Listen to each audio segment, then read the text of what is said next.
afternoon, New Brunswick, and welcome to today's COVID-19 update for the province. I'm Vicki Hogarth at the CHCO News Desk. We should be starting momentarily. Today we will hear from Premier Higgs and Dr. Russell, and what is expected today is an update on what will be the new measures that are put in place with regards to slowing the spread of COVID-19. Obviously, there have been school closures this week that have led to a new order in schools where masks will be worn for at least the next 2 weeks, both on the bus and all the time in classrooms as well. But we're wondering how this will affect the overall population today. Now, Premier Higgs said everything was on the table for consideration at the Monday press conference. So everything from proof of vaccine to access non-essential services and businesses. So in other words, a vaccine passport of sorts. Now we've seen that that is coming into play in provinces like Ontario and Quebec. It's already been implemented.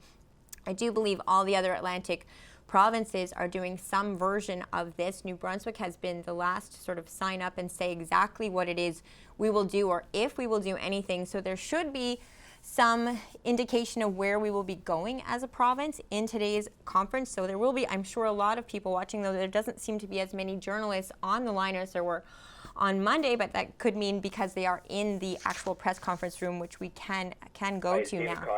Whoops, as you can hear, there's another journalist just signing into the virtual conference right now. I do have a lot of questions from viewers at home for consideration to ask today, but again, I follow and pivot as I go along in the conference. So if you do have questions or concerns as this is happening, if you happen to be following on Facebook, please write your questions and concerns in the comments. I'm just going to leave that in the background there. You can probably hear people talking in the virtual conference room, but we're just getting ready for what is obviously going to be a very big conference today. So again, things that Premier Higgs said he was taking to the COVID-19 Cabinet Committee, so that has members from all different parties in it, to discuss what could be done about the spread and the fourth wave in New Brunswick. He said proof of vaccination for accessing non-essential services and businesses could be on the table.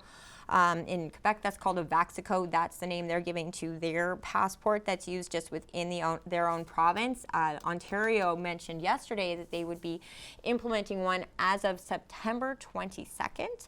Now again, for instance, my father is a New Brunswick resident, but he works in Quebec, so he can't actually use the Vaccicode when he's in Quebec, so he has to bring a physical paper of his vaccination proof with him when he is working there. So that's just for your own knowledge. If you are traveling within Canada, these vaccine passports seem to only work within the province they are designated for. So you do still have to bring your proof of vaccine with you, I think, if you are traveling within Canada. But yes, that could be an option. Travel registration is something that could be an option too. Now, I know someone mentioned to me yesterday that proof of vaccine is required anyway for plane rides, but there are a lot of people visiting New Brunswick that are coming by car.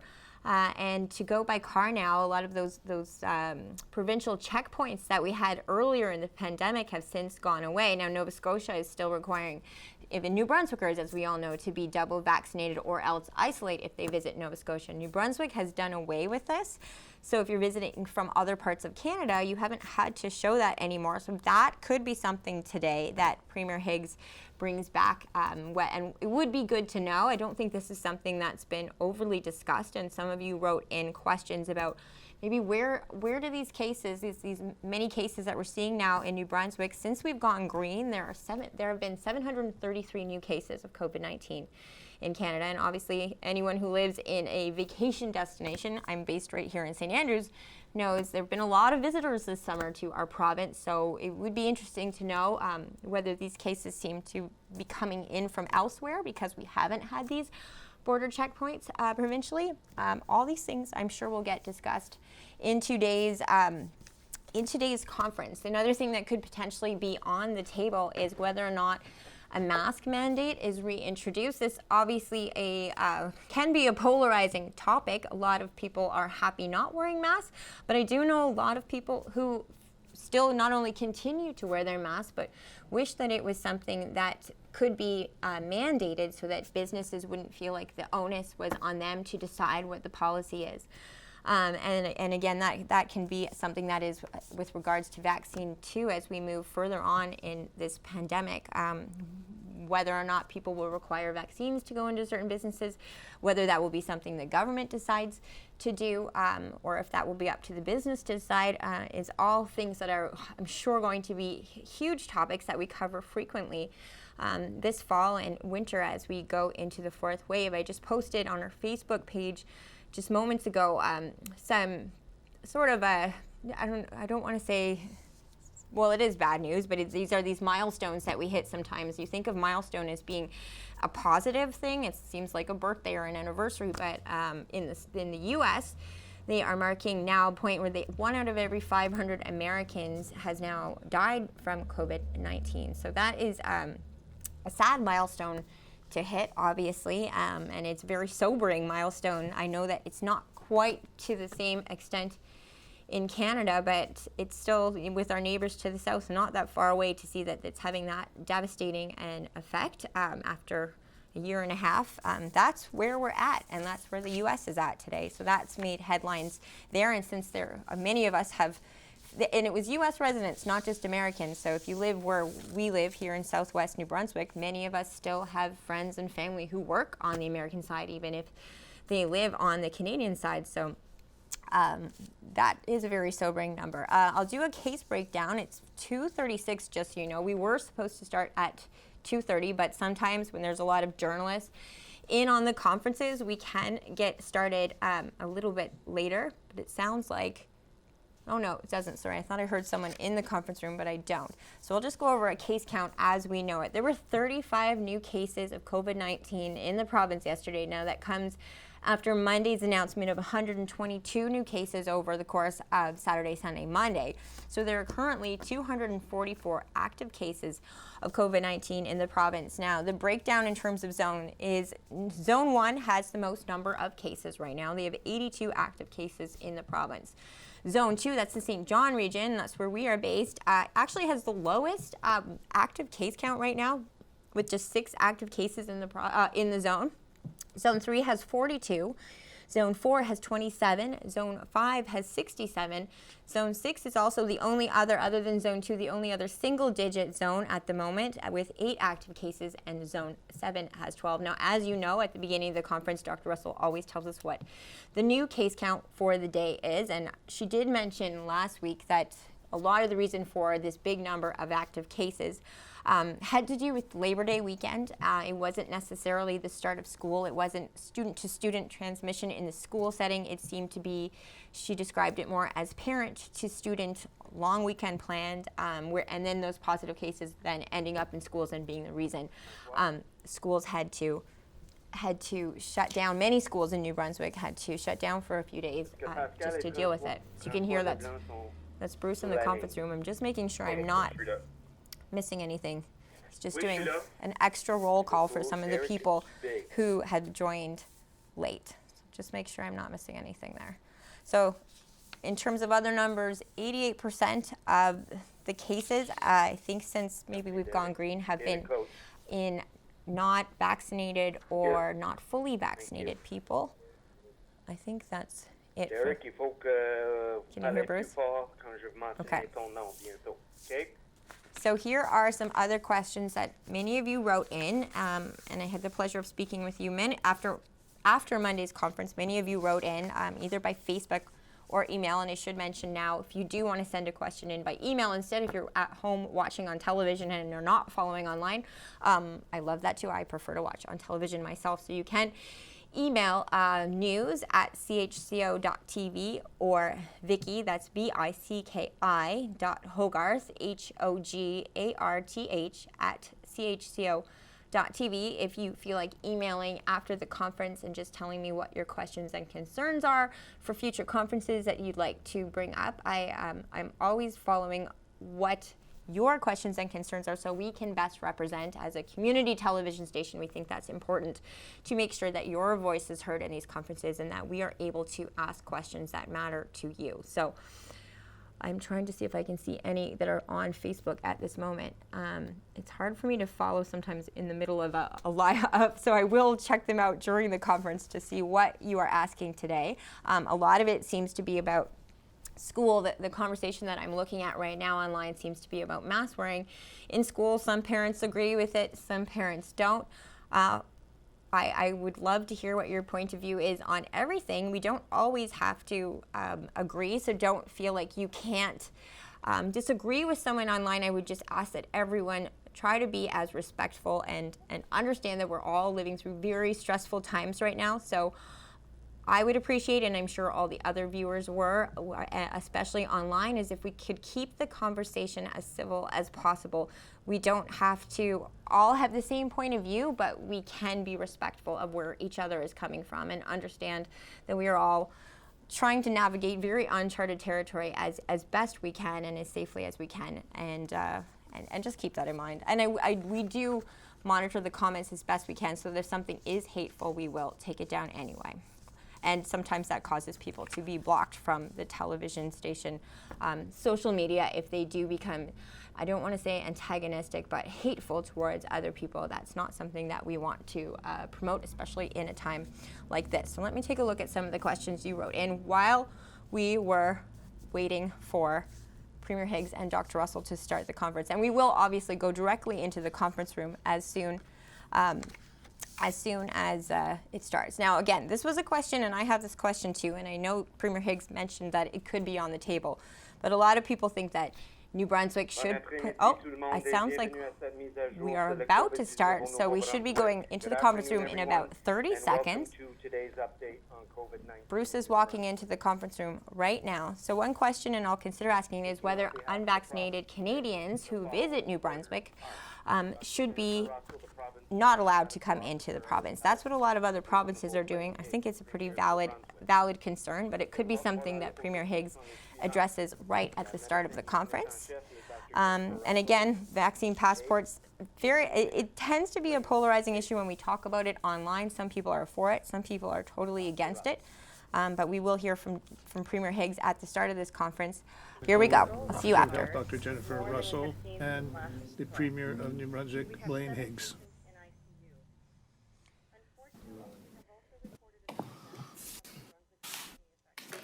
Thank you, Bruce. Merci.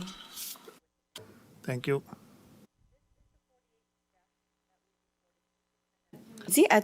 Good afternoon, everyone. New Brunswick is facing a grave threat from COVID-19. We have now 12 patients in hospital with this virus, which is more than we have seen since last April. We have 7 patients in ICU. Unfortunately, we have also recorded another death of a New Brunswicker from the effects of COVID-19, and my thoughts are with the family today. This is the 48th death that we've reported since the pandemic began in 2020. And I'm sure that every New Brunswicker will join me in expressing sincere condolences to the family and friends of this individual. Your loss is deeply felt by all of us. La COVID-19 menace. COVID-19 is seriously menacing New Brunswick. At the present time, the number of people hospitalized after having contracted COVID-19 is higher than it was in last April. The number of people in intensive care after having contracted the virus at the present time is higher than at any other moment since the beginning of the pandemic. Sadly enough, we have to announce today the passing of another person in New Brunswick because of COVID-19. That is the 48th death in the province. I'm convinced that all citizens of New Brunswick join me today to offer the sincere condolences to the family and to the friends of the deceased person. We also share your sadness.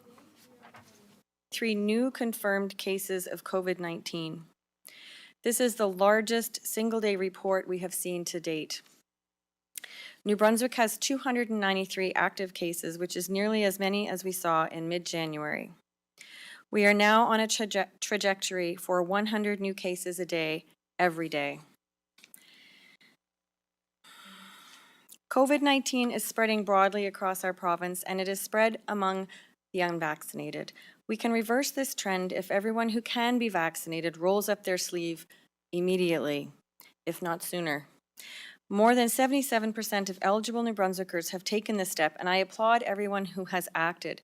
That is really the majority of the population here has done what we've asked, and it's really incredible when you look at the pandemic and how each and every time we asked New Brunswickers to step up, they always did. We need more now. We need more. Absolutely. So if you're in a position of leadership of any kind and you can help your members of whatever organization or community get vaccinated, it is imperative that we all lend a hand at this moment in time. Nous devons protéger notre... We have to protect our healthcare system. We have to protect our citizens that are vulnerable. We have to protect our children, those who cannot be vaccinated, mainly. We have shown a lot of patience. We have tried to accentuate encouragement. We tried not to be judgmental, but our patience has its limits, but as well, the capabilities of our intensive care has limits as well. In simple terms, if you're still not vaccinated, you're putting more than your own health at risk. You're putting in peril the health of your family, your community, and your province. We need to protect our healthcare system, and I've heard that phrase, when I use that term, it seems to fall on deaf ears. We need to protect our vulnerable citizens. Again, my understanding is that not everybody is hearing that message. And in fact, because of that, the CEO of one of the hospital systems here in the province spoke up this morning at our emergency operations in brief and said, you know, we really do have to make it more, I guess, personal in terms of how this can affect every single individual in this province. We need to protect our children. We have been patient and we have strived to be encouraging and we have tried not to judge. And our patience is running thin. I think certainly for people who are vaccinated, that's the case. But I think certainly for the people who operate our healthcare system and are looking at ICU beds every single day and looking at our capacity.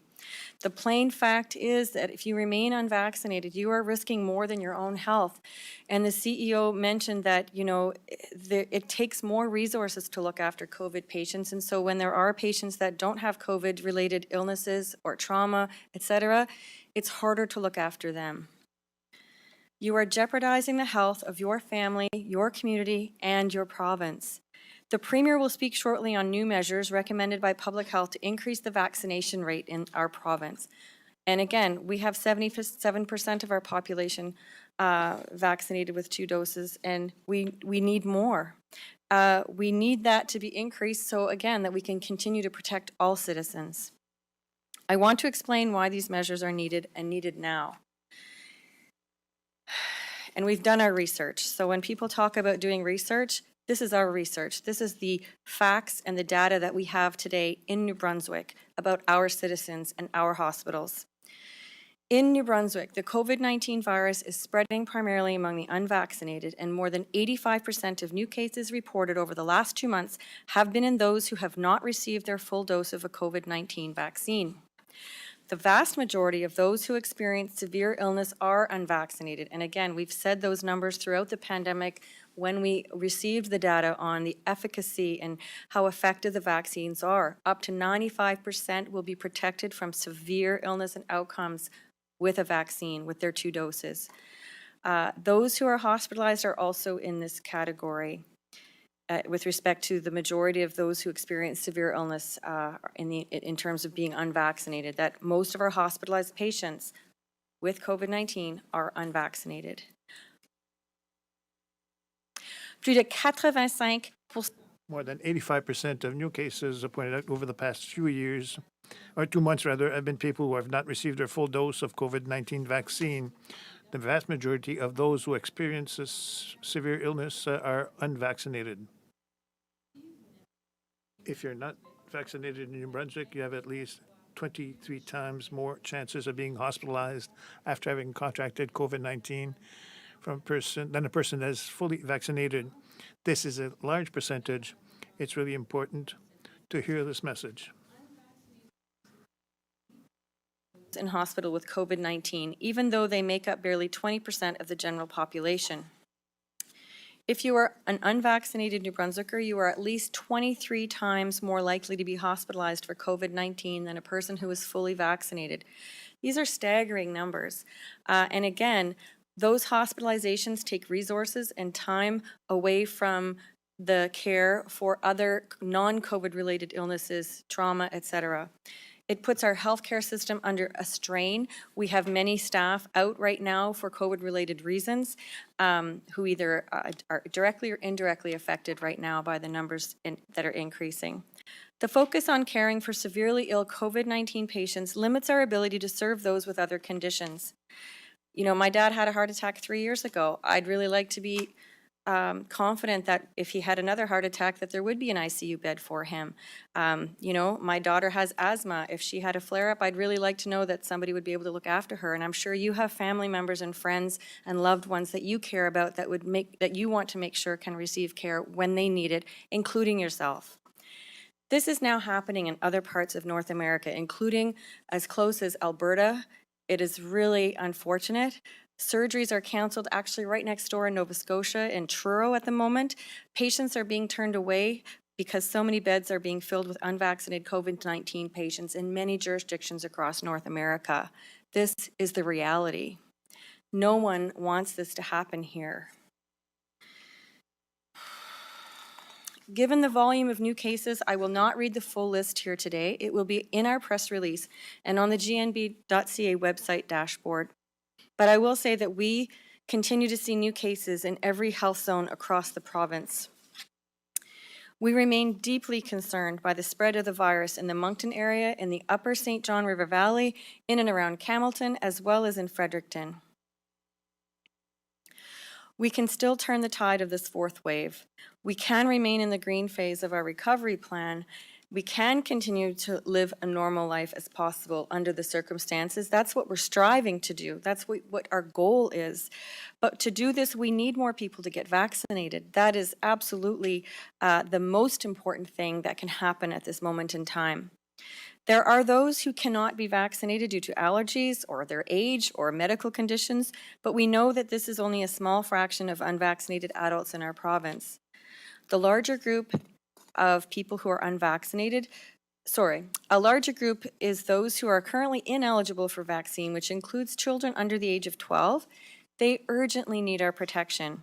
When small children become ill with COVID-19, our contact tracing has shown that they most often were infected by an unvaccinated member of their household, a family member, or a parent. The remaining group are those who have chosen to remain unvaccinated for whatever reason.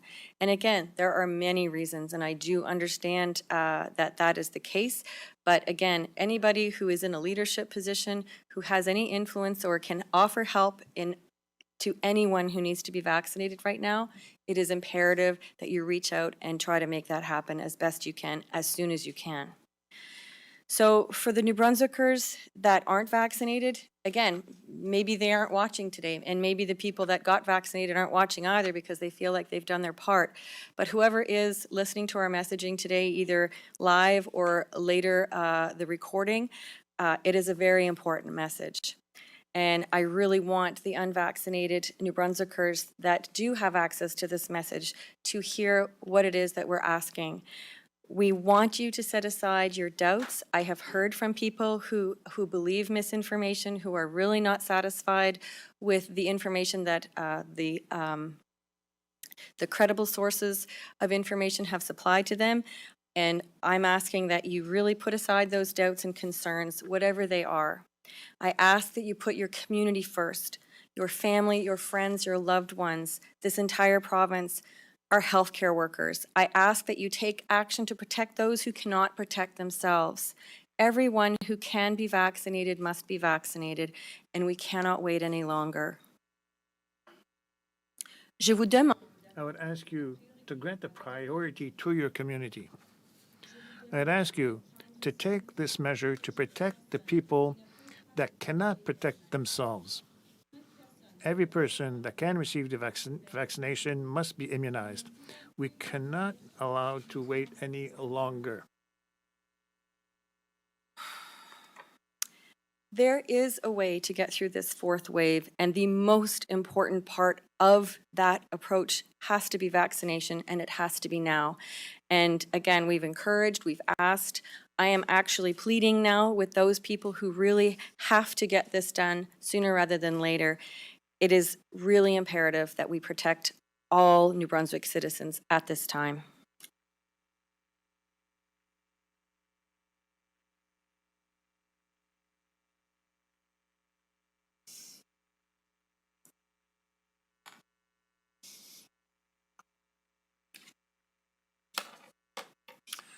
Good afternoon. Bonjour.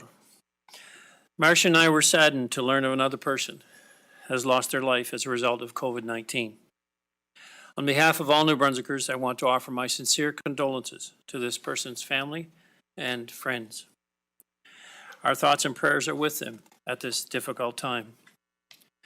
Since this pandemic began, our government has been quick to adapt, always acting in the best interests of New Brunswickers. As Dr. Russell mentioned, the number of active cases of COVID-19 in New Brunswick continue to rise, with 63 new cases announced today, the most our province has seen in a single day since the pandemic began. Currently, the number of hospitalizations is 12, with 7 in ICU. While still manageable, those numbers are concerning and have increased significantly over the last few days. Our vaccination levels also continue to rise, but not quickly enough. And action is needed to protect our province. Since July 1st, there have been 797 confirmed cases of COVID-19 in New Brunswick. Of those, 697, or 87%, were people who were not fully vaccinated. To raise the rates of vaccination and to reduce the spread of COVID-19, Cabinet has decided, on the advice of Public Health, that we make the following changes under the Public Health Act and the Family Services Act, effective Tuesday, September 21st at 11:59 p.m. Beginning next Wednesday, proof of vaccination and government-issued ID will be required by those 12 and over to access the following events, services, and businesses: indoor festivals, performing arts, and sporting events; indoor and outdoor dining and drinking at restaurants, pubs, and bars; nightclubs, amusement centers, pool halls, bowling alleys, casinos, and movie theaters; gyms, indoor pools, and indoor recreation facilities; indoor group exercise facilities. Les rassemblements organisés. And marriages, which are organized, and funerals, and holidays and spaces, public spaces, conferences, and workshops. Recreational sports in groups, courses and activities that are organized inside, and visits in long-term care establishments.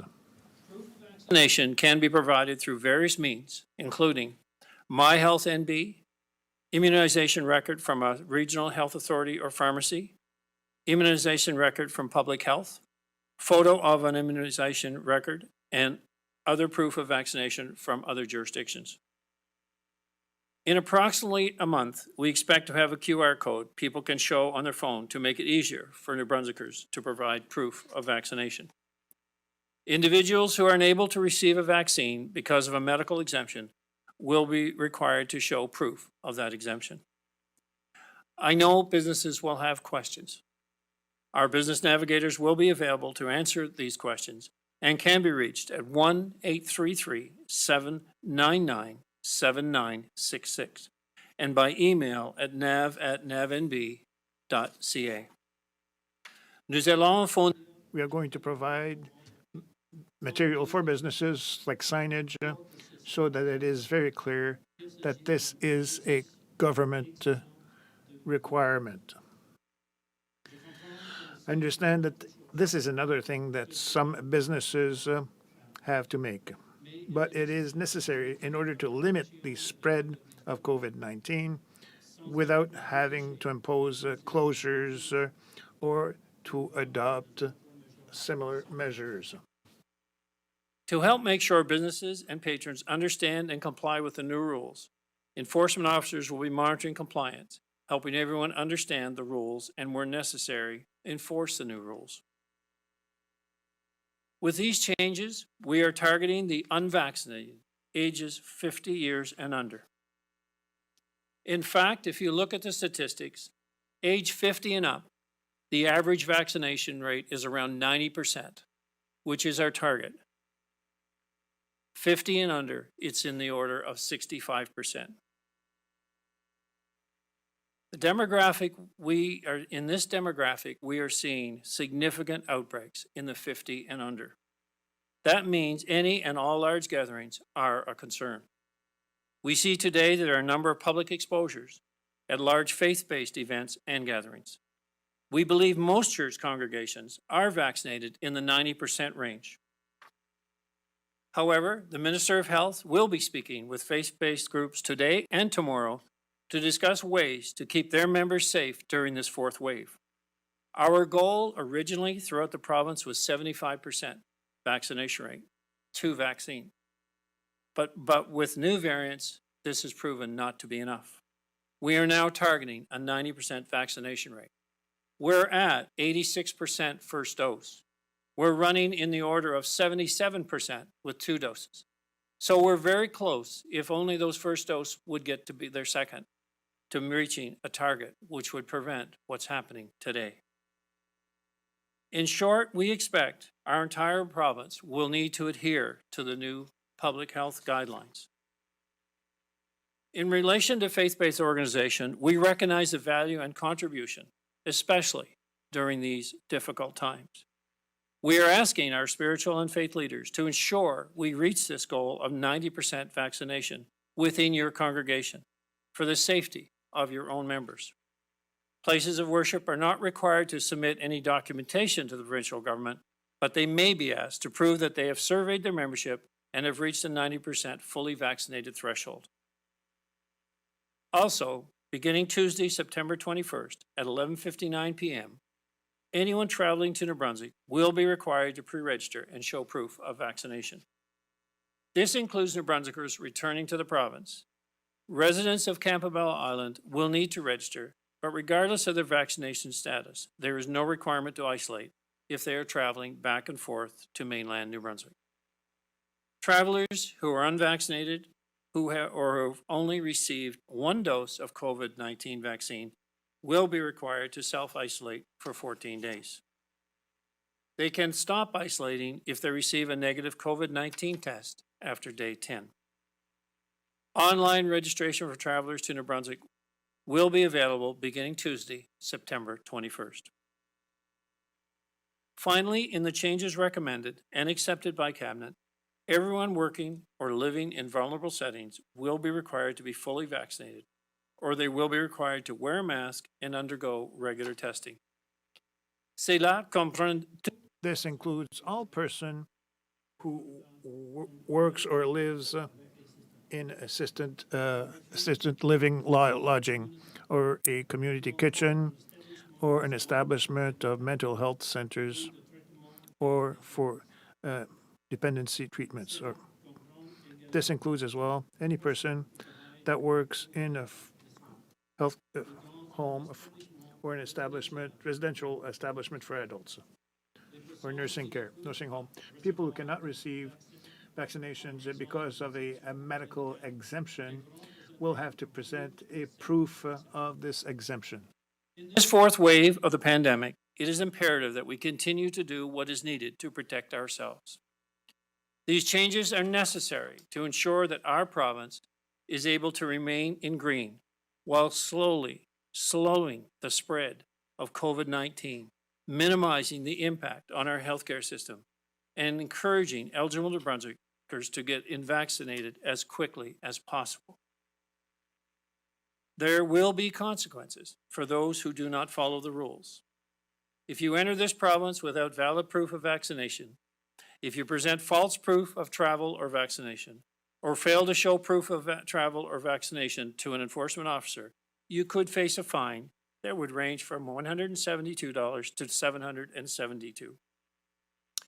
For anyone who's fully vaccinated, the changes will come into effect next week. They will have little impact on your life. aside from having to show proof of vaccination. We want to continue to recognize those who have taken the time and the effort to become fully vaccinated, to do their part to protect themselves and to protect others. We want to allow them to carry on life as normal and to recognize what they have done.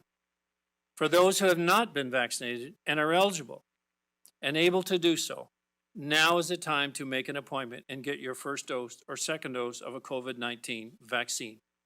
Les mesures.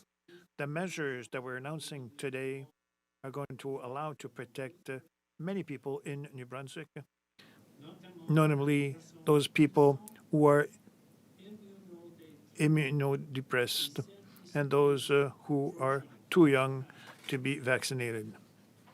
These measures are also going to allow not to permit additional pressures on our healthcare system.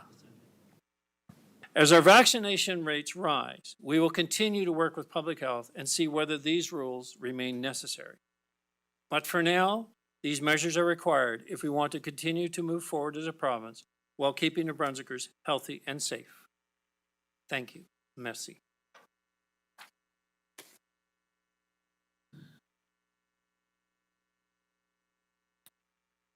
Thank you, Premier. Thank you, Dr. Russell. Merci beaucoup, Monsieur le Premier ministre. Thank you very much, Premier Higgs and Dr. Russell. We'll now proceed to questions from the reporters. You have a right to ask the question in the language of your choice. Each reporter will have one question and a follow-up, very rapid follow-up. Please turn your mic on to speak. Questions from members of the media. Each reporter will have one question and a very quick follow-up. You have the right to pose your question in the official language of your choice. Please ensure your microphones are placed on mute.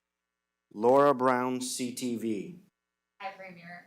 I'm wondering how you go about making sure the employees at some of the establishments you mentioned are also vaccinated. Will that be up to the business themselves?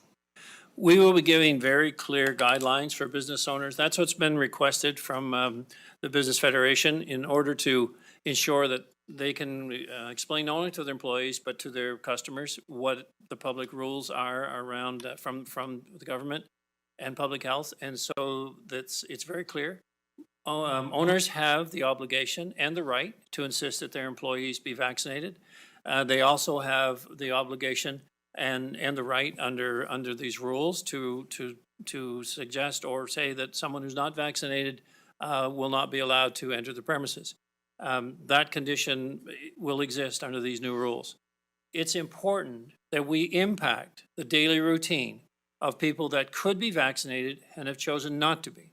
We are trying desperately to recognize those that have been vaccinated and to allow them to have life as normal as possible.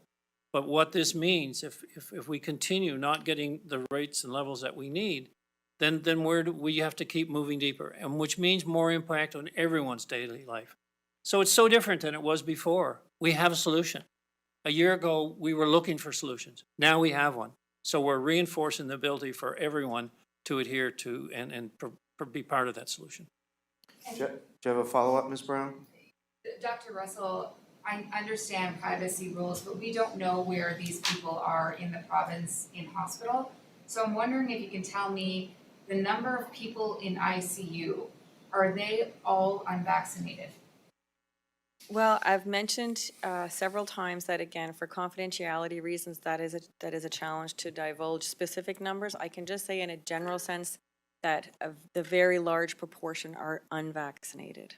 But there may be somebody in hospital in the ICU who is actually vaccinated. Well, again, they're either unvaccinated or partially vaccinated, which doesn't allow the full coverage. That's as much as I can say right now. Travis Fortnum, Global TV. Hey there. My question is for the Premier. You mentioned some of the fines that folks coming into the province with falsified documents or failed to provide full vaccination documentation. But for people who try and enter a business without being fully vaccinated, what are some of the enforcement options there? Well, it could be the same requirement, because we are suggesting and saying that that's the rules that we're putting in place today, and in public gatherings like we have indicated on this list that are, examples, would require individuals to be fully vaccinated in order to enter. So that same enforcement of the rules and fine could apply in that situation. So it wouldn't be any different. Mr. Fortnum, do you have a follow-up? Yeah, so we've been hearing this messaging over and over again, and we've seen kind of elsewhere in the nation the response to rules like this. I'm wondering what the plan is if we meet similar resistance, such as protests or further than that. The sad part about this is that what we're trying to do here is make it an encouragement for those that are unvaccinated. And if I say, if I look at 87% that have a single dose, it just begs the question, why wouldn't you get the second dose? When we get up into this 85 and 90% range, we wouldn't be having this problem if we're at that level with 2 doses. So it's like, has there been a reason? Well, if your daily routine is impacted, then we're hoping that's enough reason for someone to say, okay, well, I'll get my second dose. And hopefully enough 3 or 4% more will get their first dose and second. So it's just another reason to compound the reality that with the variant, this is different. When I indicate today, and Dr. Russell, that this is the highest caseload we've had in a single day since the pandemic began, it's kind of unnerving to think about that in the reality of what we're facing. So we haven't been in this same situation throughout the entire pandemic, and there's a solution. I mean, we went through the pandemic without a solution, but now we have a solution, and we're asking people to take advantage of that. We are encouraging in a very constructive way and a disciplined way to take advantage of the solution and help us reach our threshold. Thank you. Savannah, Telegraph-Journal. Yeah, so these indoor spaces on the list, I'm wondering, will staff intern in these places now have to provide proof of vaccination? So if people are entering these spaces like restaurants, etc., do the staff of those restaurants, etc., now also have to be vaccinated? That is up to the owners of the facility. I mean, we've said that throughout, that we are expecting owners will, want their staff vaccinated, especially ones that are forward-facing to the public. But it is an owner's discretion to say, I want my staff all vaccinated, or I will test and mask. So there is that discretion with owners of establishments and their employees. Do you have a follow-up, Savannah? I do, thank you. So I guess, how are you certain that there's, a critical mass of businesses that are willing to enforce this? Are we certain? No, I won't say we're certain. We did get a very comprehensive report from CFIB that there was a kind of a rationale of a number of criteria that they would like to see met in order to put this in place. And there was a mixed feeling between businesses and not. However, what was consistent is we don't want to shut down again. We don't want to be in a case that going back to lockdown or in red or in orange. We want to stay open. Well, what we are trying to do here is continue the philosophy we've had from the beginning, keep businesses open, but do it in a way that can keep people safe at the same time. So we're anticipating there will be a significant compliance within the business community, and there will be so because they want to keep open. And when we're clear on what the guidelines will be, WorkSafe will work with the businesses. We'll continue to provide direction with public safety and through public health so that we can help them put the rules in place that would be very direct, very straightforward, very clear. And that's why, we give ourselves this week. Here it comes, and it's coming and be effective as of midnight on the 21st. Thank you. Hadil Ibrahim, CBC. Thank you. This question, if I could get an answer from Dr. Russell and the Premier on the same question. Alberta's Chief Medical Health Officer, Dr. Dina Henshaw, said lifting all COVID-19 restrictions contributed to a narrative that COVID is over, and it played a part in the intense fourth wave. So now that we have the highest numbers to date, do you think New Brunswick going to the green phase has had the same effect? Do you have the same regrets as Dr. Henshaw? I did read that story, Hadil, and I guess I wouldn't say that here in New Brunswick our narrative was that COVID was over. I think we looked at our epidemiology and public health recommended and cabinet agreed that we could lift the measures based on the data that we had, based on our immunization rates and what we expected the uptake to be. So I think that's all I can say about what's happening here in New Brunswick right now. And I think if I was to add to that, when we were, throughout this, as I said, we're trying to balance the businesses being open and life as much as normal as possible. But back on the end of July, we were looking at can we allow people, because we were in the 70% range or 68, 69% range, would it be conceivable that we could balance out where we are vaccinated with what we've seen for transmission and have a balance in life again. I think, we were considering all aspects in our discussions with public health about mental health and what this is doing to families and not being together. So, did we avoid some of the anxiety that was being created elsewhere in the country because people were just so locked down and shut down? And so there was a balance. Did it contribute to a reduction in the vaccination rates? We anticipated going to 75% within a couple of weeks of that announcement, and it didn't happen. It took a little longer. But we're 6 weeks away from that July 31st, opening. And we're just now, in the last week, experiencing something more than we would have maybe, we knew we were going to have more cases. And the trigger, as public health have always been very clear, was hospitalization. But we're just seeing that now at a level that, okay, this has gone up faster than we'd like to see. And vaccination rates have been lower than we'd like to see. The variant has put a new element into it in relation to transmission. And that adds to the complexity, and that's why the adjustment of the total vaccination levels. But at the end of the day, we've always reacted to the situation at hand. We've always looked at the science of where we've been. Public health have done a tremendous job, contact tracing, laying out what our forecast could be and how we could move into the next phase. We will continue to react based on the conditions of the day, and that's what we have done, and that's what we're doing today. Thank you both. Ms. Ibrahim, do you have a quick follow-up? Yes, for Dr. Russell, do people who've had no doses at all still have to wait 28 days between doses? And if yes, what do you have to say to them while they wait for their second dose to access the businesses you mentioned? Well, I don't have a lot to say other than that's, we're following the recommendations that NACI has provided to us around dose intervals. So in terms of the science of how the vaccines work and how they affect our immunity, that's the reality. That's what we're following. Not being able to access non-essential businesses in the meantime. Again, we're trying to address a critical need for people to get vaccinated. We're trying to address the need to make sure that we can continue to offer services in our hospitals, in our ICUs. That is what we're trying to address right now. Thank you. Thank you.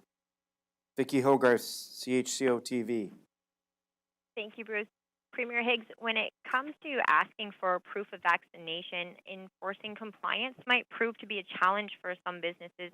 How do you propose businesses deal with difficult non-compliant customers, and will it be up to each individual business when a proof of vaccination is required to screen each customer?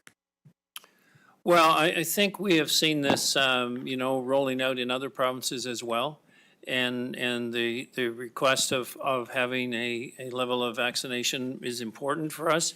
I think what we've seen that's bringing this to the forefront is that when those that are unvaccinated knew something was changing and knew that their lifestyle was going to be impacted, we saw an uptake in the vaccination levels.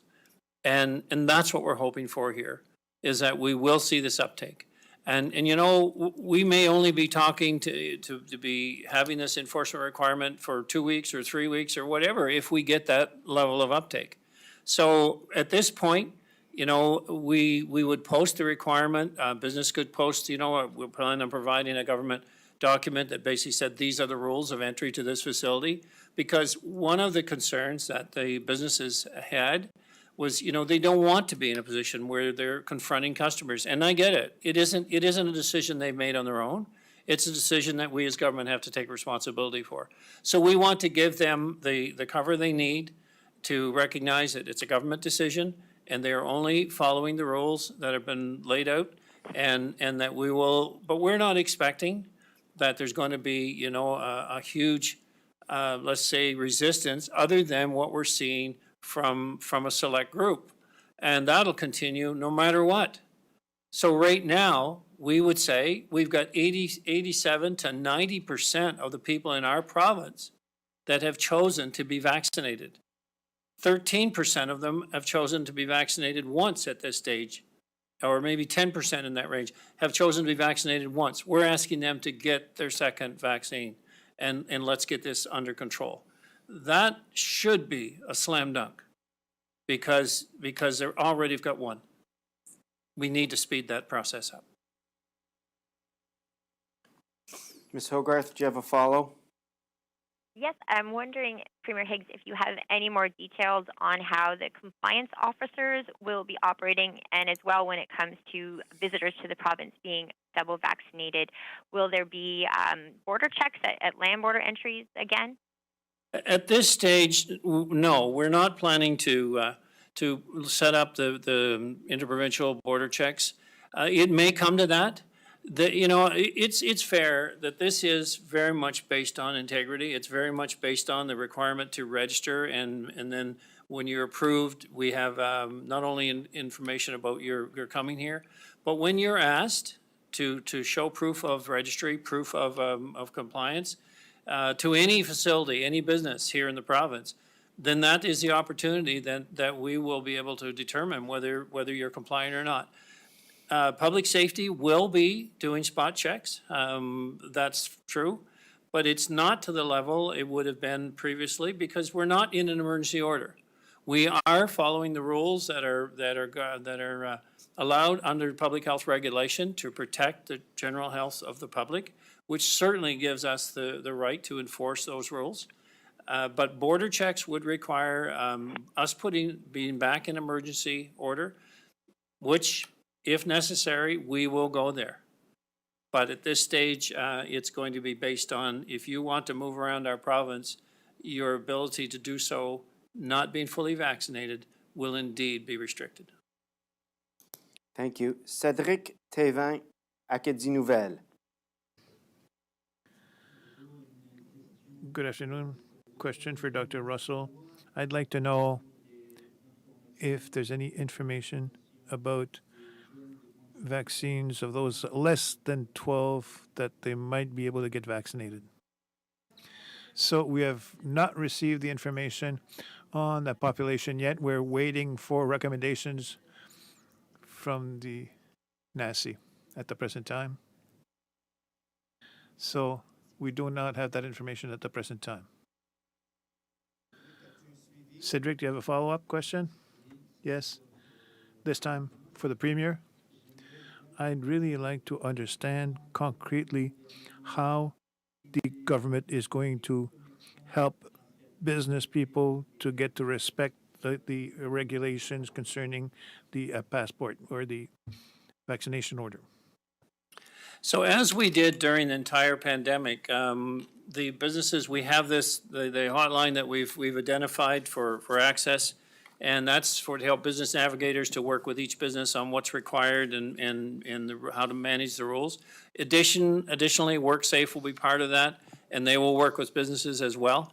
So it's basically, you know, comes down to simply identifying the compliance around vaccinations. And it's consistent with what we have seen in other provinces.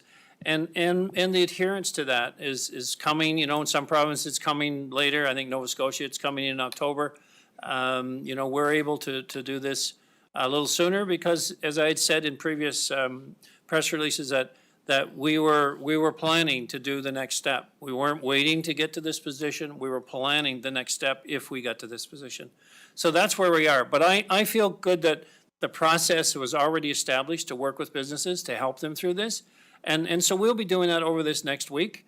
And so as we gear up as providing the right information and helping them to help themselves, because the idea is to keep them open and fully functional at the end of the day and get more people vaccinated so they have less and less people coming to their establishment without meeting the requirements.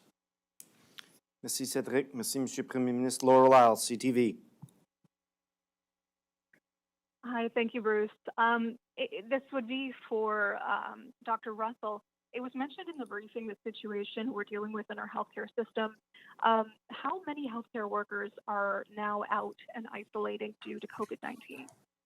The last number I heard, Laura, was 55, but I can confirm that. And I just wanted to add another couple of points. The My Health NB system is a little bit stressed at the moment. So for those folks who need to go to the My Health NB website, perhaps wait a day or two. That system is quite stressed right now, so please don't do that. And the other message that I needed to pass on as well was that from the contact tracing teams, et cetera, the assessment center staff and also the people that are booking appointments for testing, we are a little bit behind. We are backed up. The assessment center staff are actually trying to call individuals back to book their tests, but they're having a really hard time because people are not answering their phone. So if you do see something that says private number or unknown caller or a PNB, please answer your phones, and that will help us get you in the queue for getting your appointment and getting tested. And then also, the number of staff that are out right now for COVID-related reasons in terms of healthcare workers is 71. And we don't have a healthcare system that has, the most robust human resources at this moment in time, which was the case prior to the pandemic. So that is a really huge stress on the system at this moment in time. Ms. Lyle, do you have a follow-up? I do. I'm just looking for an update on the status of the outbreak at Harvest House in Moncton.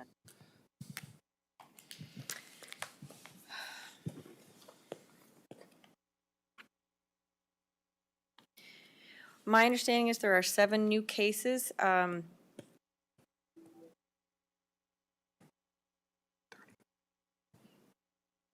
31 total. I think 31 in total. But I don't have the breakdown of staff and guests at this time. Thank you. Bobby Jean McKinnon, CBC.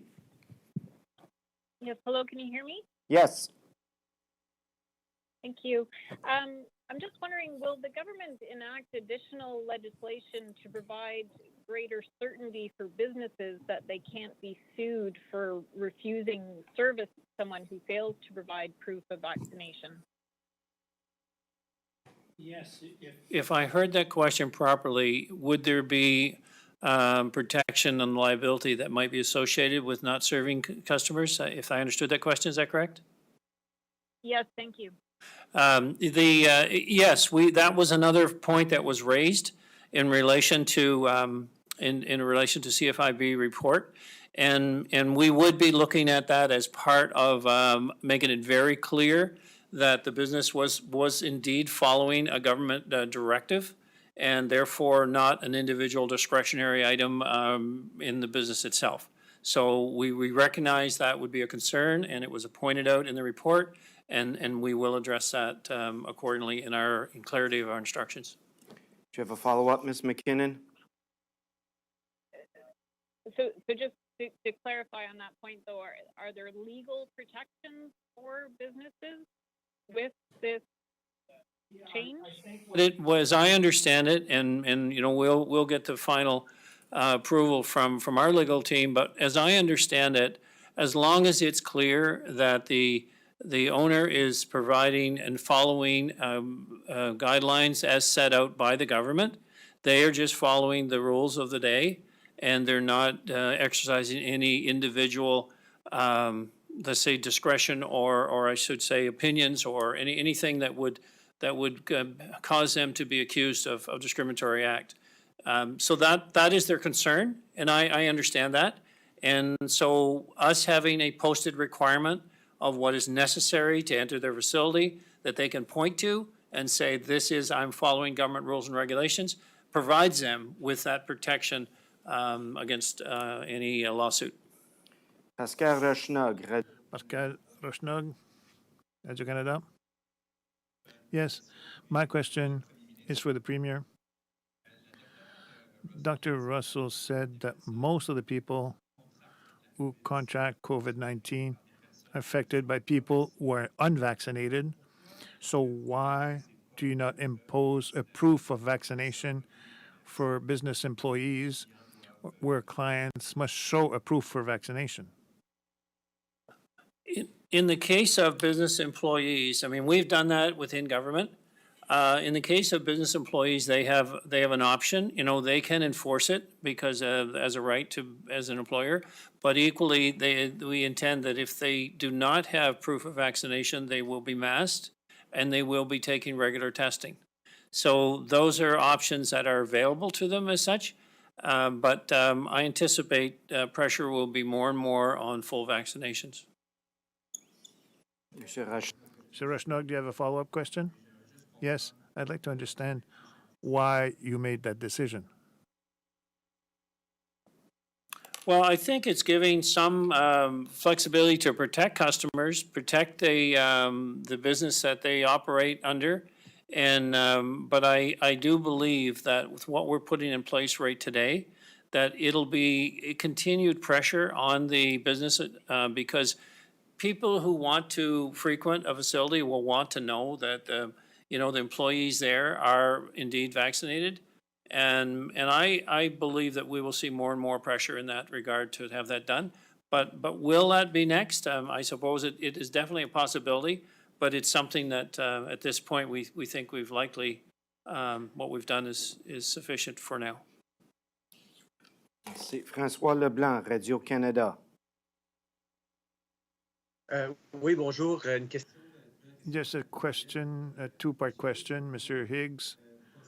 How do you think that sports organizations where there are a lot of volunteers that go, you know, swimming, for example, and volleyball clubs, private volleyball clubs, how can these organizations be able to manage the demand for proof of vaccination passports for their activities and training, and there's spectators that come in to see them. So who's going to manage that? Is it the arena, the sports center, or swimming pools, or is it between the seas? We didn't check if anybody had all their vaccinations. So who's going to be responsible for that?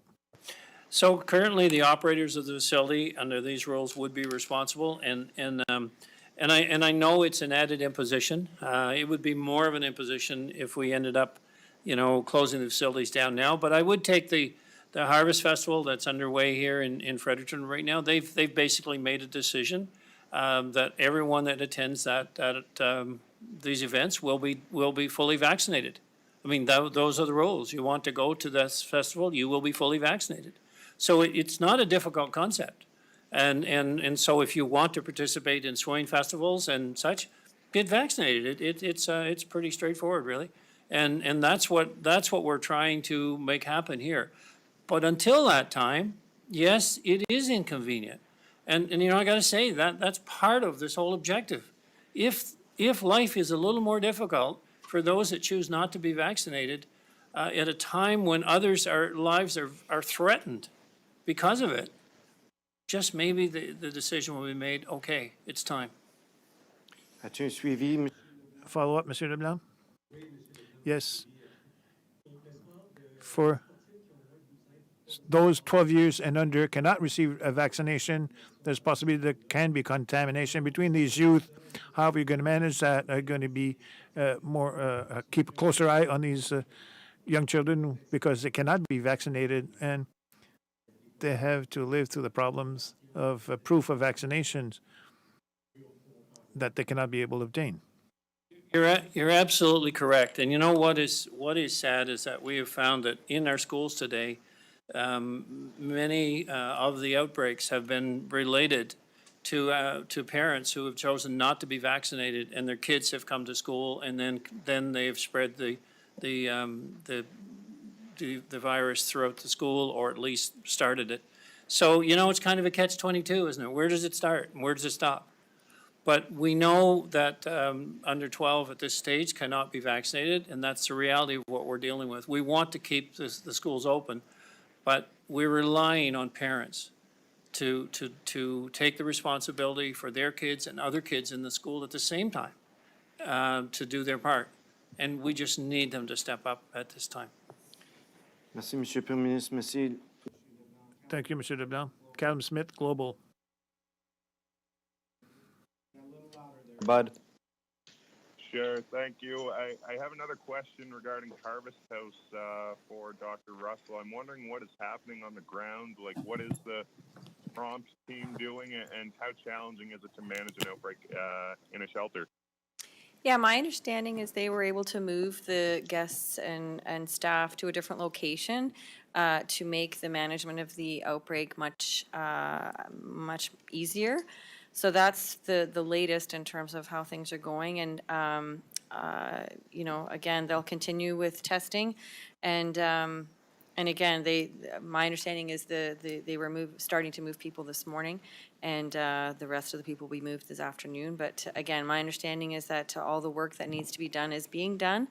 And so that's a good thing. Mr. Smith, a quick follow-up, please. I just have a quick point of clarity on that. When you say they're moving people, does that mean people who are positive or those who are not positive? Do you know?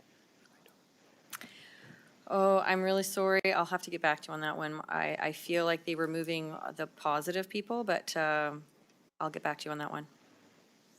Sure. And I do have a follow-up. I'm wondering how many of the cases right now in the province are in youth under 12? The breakdowns that we have are under 19, I believe, and 10 and under, so I don't have it 12 and under. Thank you. Derek Dubé, TVA.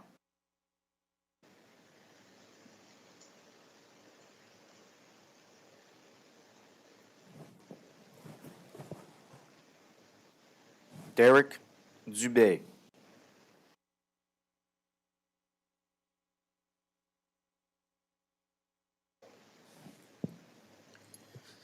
David Coach, Brunswick News. Thanks. Dr. Russell, regarding shelters, could you clarify, am I right in understanding people working in shelters, as they're considered vulnerable settings, will require a vaccine, but guests or residents won't?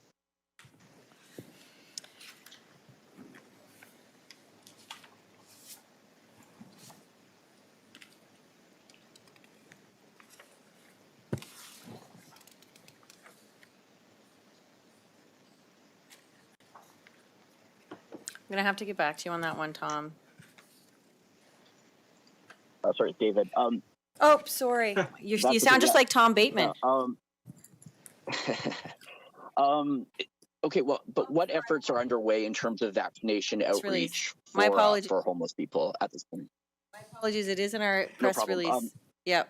So if you want that information.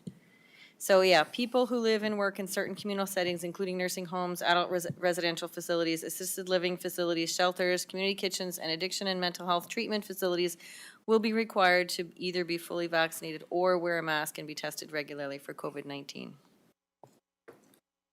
Yeah. So if you live or work in a shelter. If you live or work in a shelter, I see. Your follow-up, David? Okay, and so what efforts are underway in terms of vaccination outreach for the homeless population? Well, during our immunization campaign, they were targeted. All the shelters in the entire province were targeted in terms of getting vaccinated. But as you know, it is a transient population, so that work is ongoing and will continue. Thank you. Thank you. I accidentally cut off Bobby Jean McKinnon, didn't let her get her follow-up. So, Bobby Jean. Yes, hi. Thanks for coming back to me. Now that NACI is recommending third doses for immunocompromised people, what's the plan for getting those doses to people in New Brunswick? And if there isn't one, why not? We have been working on that behind the scenes, so more to follow. Again, we've been keeping on top of, we were waiting for NACI to make their recommendations, and we're prepared to start rolling that out very, very soon. We're just finalizing all those operational things this week. Thank you, Ms. McKinnon. That concludes today's update. Thank you very much. Voilà la fin de notre mise. That puts an end to our update. Thank you very much.